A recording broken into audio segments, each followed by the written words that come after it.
Abre o olho, Verlaine, que a galera tá chegando. É sobre isso que eu vim falar no vídeo de hoje.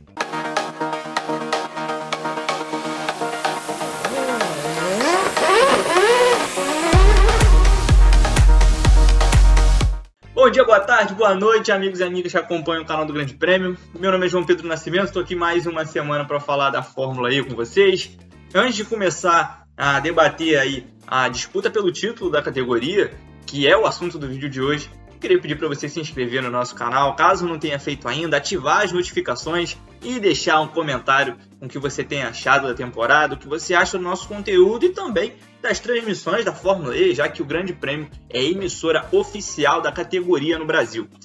Eu vim falar dessa vez sobre a disputa pelo título da categoria, que ainda tem Pascal Wehrlein soberano na liderança, com 86 pontos conquistados. A questão é que o cenário da categoria tem mudado ao longo das últimas corridas, justamente porque o motor Porsche, apesar de continuar sendo a força a ser batida na Fórmula E no momento, não tem conseguido traduzir essa força, essa potência, essa eficiência, que é o mais importante do trem de força alemão, em resultados. Então, assim como o Jake Dennis, por exemplo, tem vivido uma temporada desastrosa depois das 3 primeiras corridas do ano, não conseguiu pontuar uma vez sequer nas 3 estreias da Fórmula E em sequência, em Hyderabad, Cidade do Cabo e São Paulo, saiu zerado de todas as corridas, mas permanece na segunda colocação no campeonato, o que dá uma dimensão de como ele e o Wehrlein dispararam no início após as 3 primeiras etapas, em que o Jake Dennis venceu a primeira e terminou em segundo nas outras duas em Diriyah, enquanto o Wehrlein terminou em segundo na vitória do Jake Dennis na estreia na Cidade do México, mas venceu as outras duas em Diriyah, na Arábia Saudita. Então, eles dispararam na frente, mas agora a situação está ficando bem mais competitiva, bem mais parelha, e o Wehrlein está vendo a aproximação de outros concorrentes ao título. Eu trouxe alguns números para a gente ter uma noção de como essa disparidade tem acontecido nas últimas corridas. O Wehrlein se notabilizou por ter uma recuperação muito forte ao longo das corridas da Fórmula E, potencializado, é claro, pelo conjunto Porsche, que é justamente o mais eficiente da categoria, regenera energia de forma mais eficiente mesmo do que os outros carros, precisa gastar menos energia para atingir certos patamares que os outros carros sofrem para chegar, como a DS Penske do Jean-Eric Vergne, por exemplo, mas em termos de resultado, no papel, não tem se saído bem nas últimas corridas com o Wehrlein. Com o Antônio Félix da Costa, por outro lado, a situação é bem diferente. Então, nas últimas 3 corridas, o Wehrlein somou 18 pontos. Ele abandonou a corrida da Cidade do Cabo porque cometeu um erro gravíssimo, jogou o Sebastian Buemi no muro e abandonou na primeira volta e somou seus outros pontos em Hyderabad e em São Paulo, quando ele mais uma vez fez uma ótima recuperação durante a corrida, depois de deixar a desejar novamente em ritmo de classificação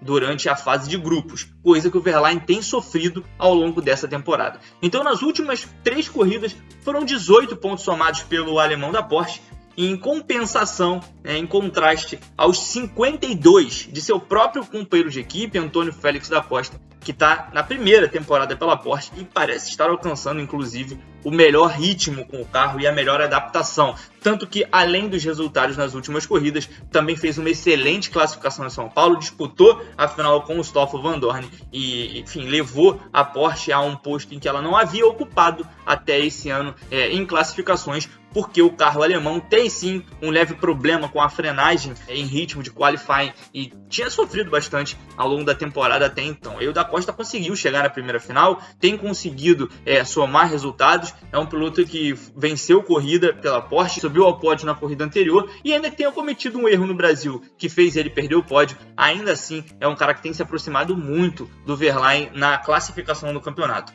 Nick Cassidy, que subiu ao pódio aqui em São Paulo, somou o 3º pódio consecutivo na Fórmula E. Ele já tinha subido ao pódio em Hyderabad e na Cidade do Cabo. Nesse período foram 2 segundos lugares e um 3º, o que fez com que o Cassidy chegasse a 51 pontos nessas últimas 3 corridas. Lembrando que nesse mesmo período o Wehrlein tem 18. Ou seja, é mais um carro que se aproxima da briga pelo título, é um piloto que não conseguiu vencer ainda esse ano na Fórmula E, mas está sempre andando entre os primeiros colocados e, como eu disse, somou 3 pódios nas últimas 3 corridas. Tem sido muito consistente, tem um conjunto forte da Envision potencializado, né, pelo motor Jaguar, que é um motor muito forte em ritmo de classificação, e mostrou aqui no Brasil, no EP de São Paulo, que também pode ser um motor muito forte em ritmo de corrida, colocando 3 carros no pódio. Mitch Evans em primeiro, o próprio Nick Cassidy em segundo e Sam Bird em terceiro. Para fechar a lista daqueles que eu separei aqui para tratar como sérias ameaças à situação do Wehrlein na liderança do campeonato,